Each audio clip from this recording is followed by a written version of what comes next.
my name is Clifford Kennedy, and I welcome you here today to the second round of information sessions with the Coalition. Thank you very much for taking the time to come out in numbers. So that everyone understands, we, as members of the Pension Coalition, are not civil servants. We're not from the government. We're formally from the government. So right now we're volunteers, and all of us are working on our own time and have been for the last year on your behalf, and working with you.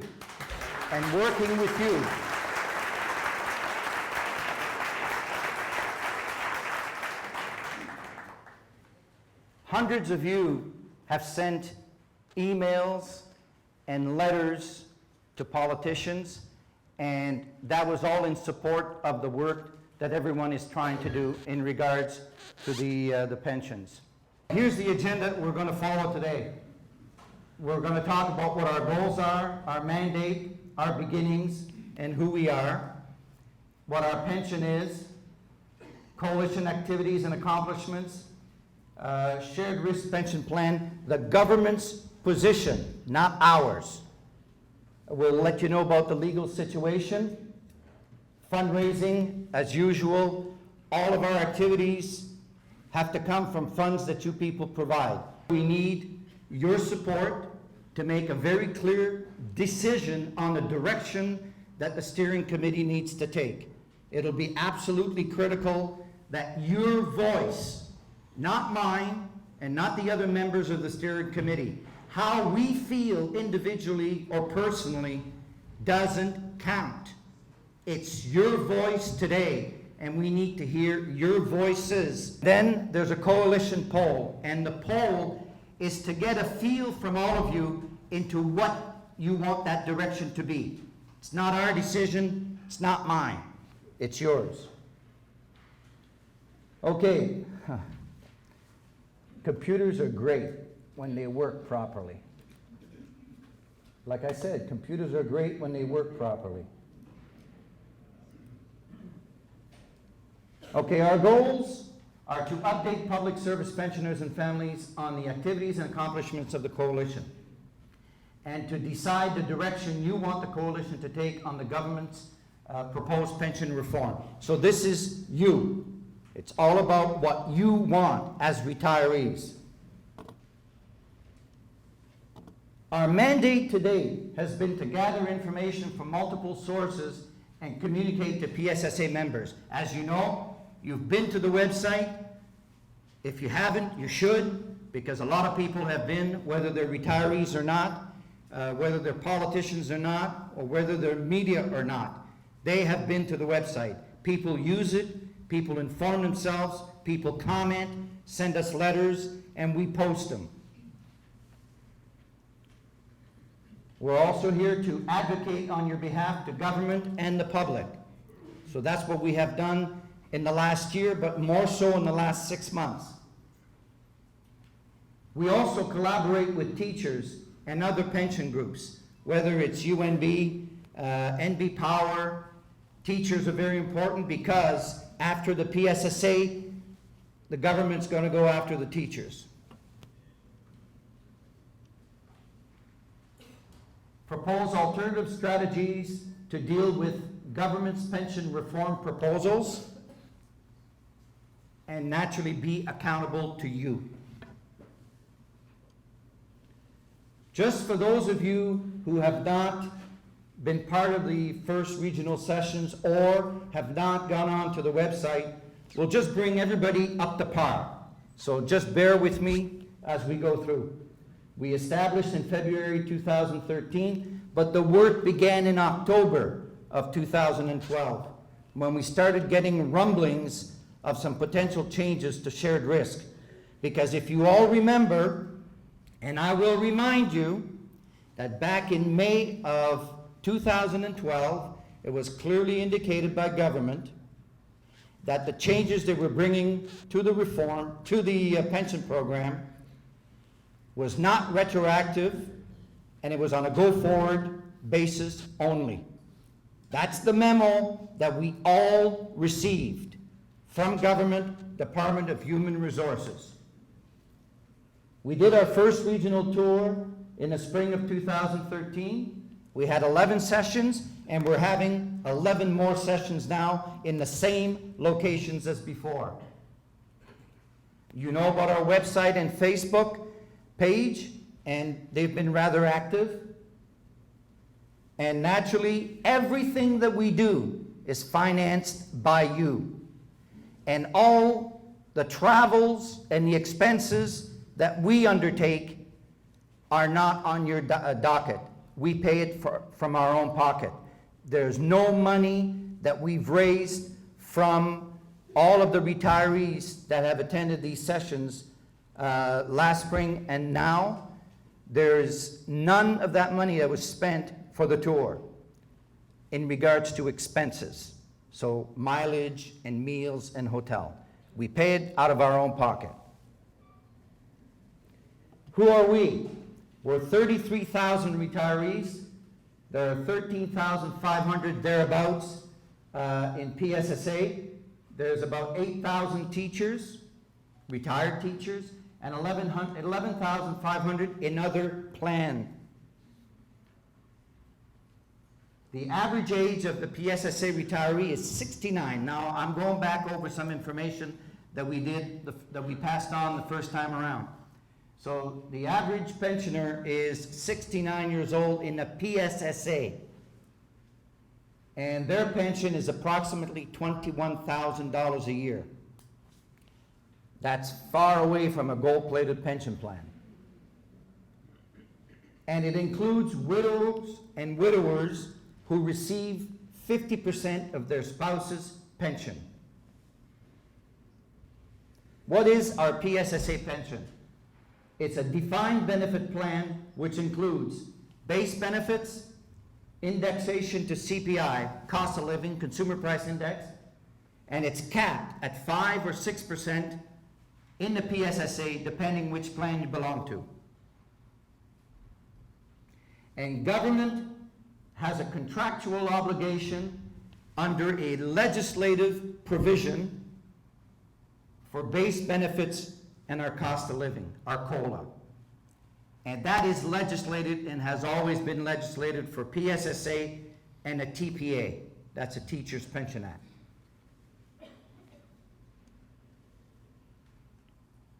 Our pension is integrated with CPP at age 65. And NBIMC, that's the New Brunswick Investment Management Corporation, has exceeded the plan's target investment return since its inception in 1996.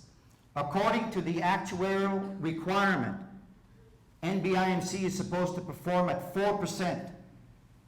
With the last returns from last year, they have averaged over, since 1996 to now, 4.75% real return. So they've always surpassed the actuarial requirement. What have I done? That's all right, we'll continue. There's a special note that people with special retirement packages, that could be the VER or workforce adjustment, which is one that I participated in. These retirement packages have individual contracts with the government and are guaranteed for life, including spouses. So all those of you who took a early retirement package because government wanted to reduce the workforce, well, I'm part of that. Cyril's part of that, and many others are part of that. Those are guaranteed for life, including your spouses. What are the activities that we've undertaken? Very quickly, we have a steering committee and an operations committee. The steering committee has about 23 to 25 people, and the operations committee has 10 people. There's been 30 meetings in 7 months. There's been 5 other committees: Ways and Means, Communication, Technical, Demonstration, and there's a group of 4 or 6, depending on the time frame, that have been discussing with government. trying to gain facts, more information. This was all in tune with our actuary, Robert Blett. We've had these committees have had dozens of meetings, and all of the administrative tasks. All of you receive, I hope, emails from Phyllis Prendergast, and she sends those out on a regular basis. And just for these meetings, I think every 2 days something was coming out. There's a lot of work being done by Phyllis, by Judy, by other people within the coalition, and these are all administrative tasks. Everybody needs to share. So therefore, there's been thousands of hours of volunteer work put towards to work with you in making sure that we address this question. As far as media, I think you've seen a lot of you've heard a lot of radio shows in French and English, several TV shows in both languages, newspaper articles and letters to the editor. Those were published and unpublished. And the reason some are not published is because they're too long. Some people write commentaries, and the newspapers have a certain space, and they don't publish them. But we publish them on our website. So whether you write something and you don't see it in the papers, you'll definitely see it on our website. There's been numerous letters to the Premier, to Minister Higgs, and to all of the MLAs on a regular basis. Their mailboxes are full of letters and emails from the coalition and coalition members.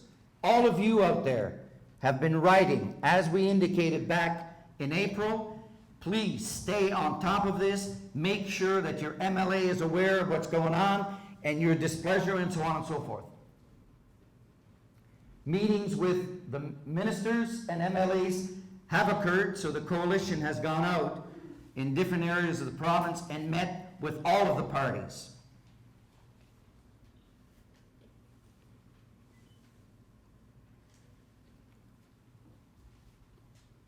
We've advocated for and obtained an independent actuary in Robert Blett, which was paid for by the government, but Robert is formerly with Towers Watson or Towers Perrin when he retired, and he's working now as hard, if not harder, than he did when he was working full-time.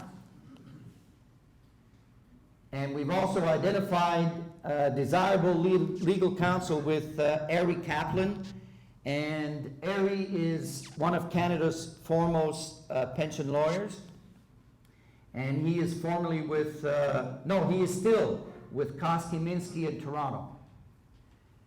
And fundraising is an issue. It's important to keep us functioning and working, and we're going to talk about that because we need to continue up until the election. So the coalition is not going away.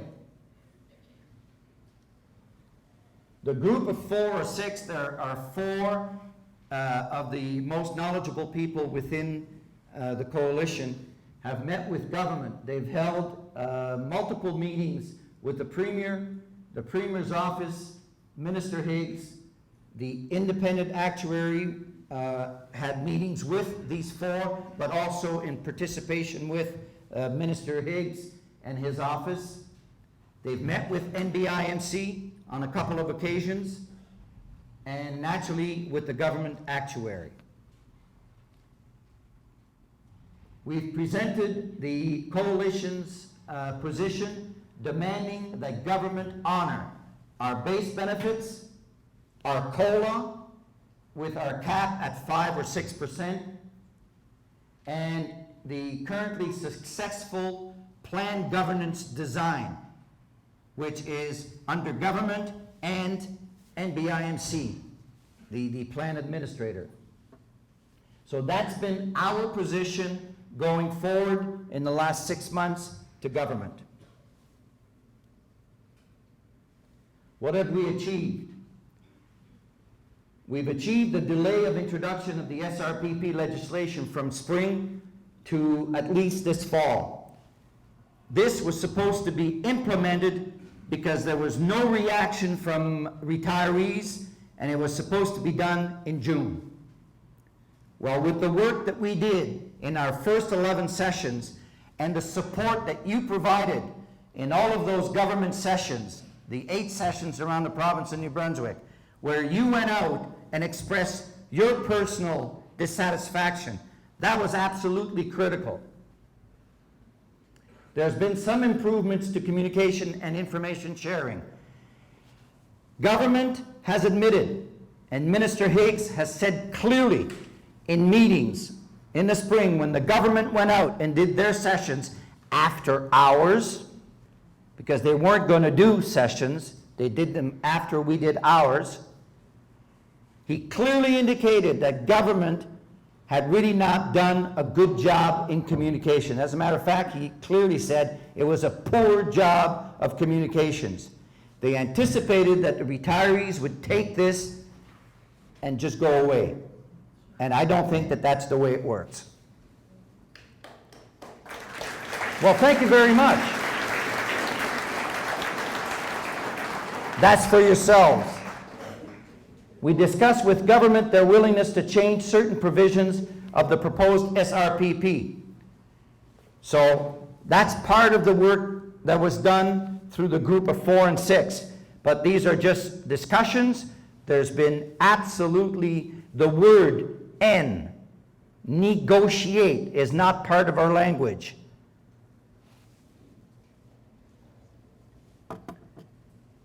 The government's position. Now, what we're going to provide you is what government has provided us as their position to the group of 4 and 6, which was transmitted to all of us on a steering committee, and you are now getting today. Government views their current PSSA budgetary costs as too high and in danger of growing too quickly. First point. If investment markets are poor, government is unwilling to pay more to cover and debt would fluctuate too much. So they're unwilling to cover that cost, and they're concerned about the increased cost. And basically, we've used this shifted risk.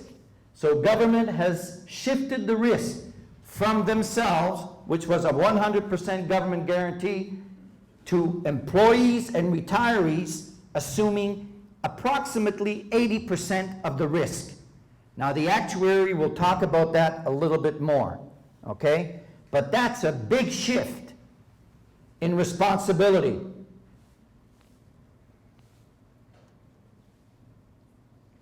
Government will no longer guarantee our pensions. In other words, the indexation, I'll talk about that in a second, but indexation is not guaranteed. The base is not guaranteed. At conversion, the base is guaranteed. But after conversion, there's no guarantee on the indexation or the base. And this, from all of the feedback that we've received from retirees, is the most concerned issue, the most pressing issue for retirees, is the fact of the unknown. The unknown of what the check is going to be and how escalation, if will occur, how much is it going to be? We will no longer have a clue. And the actuary will talk about that feeling of not knowing. And before the implementation, you know exactly what your check is going to be. The minute January comes, you get an indication if there's indexation or not, and you know that that's on top, and now you have a new base. That's not the way it's going to work in the future. Government settled on SRPP as their preferred approach to reduce and stabilize their costs and remove the debt from the books. Number one priority, and it's clear from government, is to remove the pension liability from the books of the province of New Brunswick. Government maintains that SRPP pensions are reasonably secure and terms more transparent to members. Now, that's their position. That scares me, eh? I don't know what he's going to do. Base benefits are secured at 97.5% of the time. So there's a 2% there, 2.5% that is an absolute unknown over the projection period of 20 years. The government claims that our base benefits would only be reduced if a depression-type event happened. So back to the 30s, if something of that nature occurred.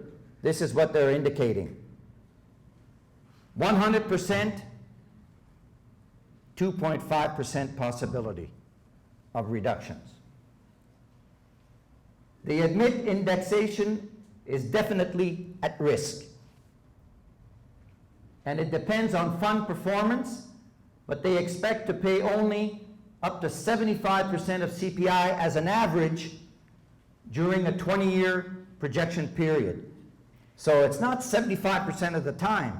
It's 0, could be 3, could be 1, it could be, but it would be 75% of that. It could be 100% of that. We don't know. It's an absolute unknown.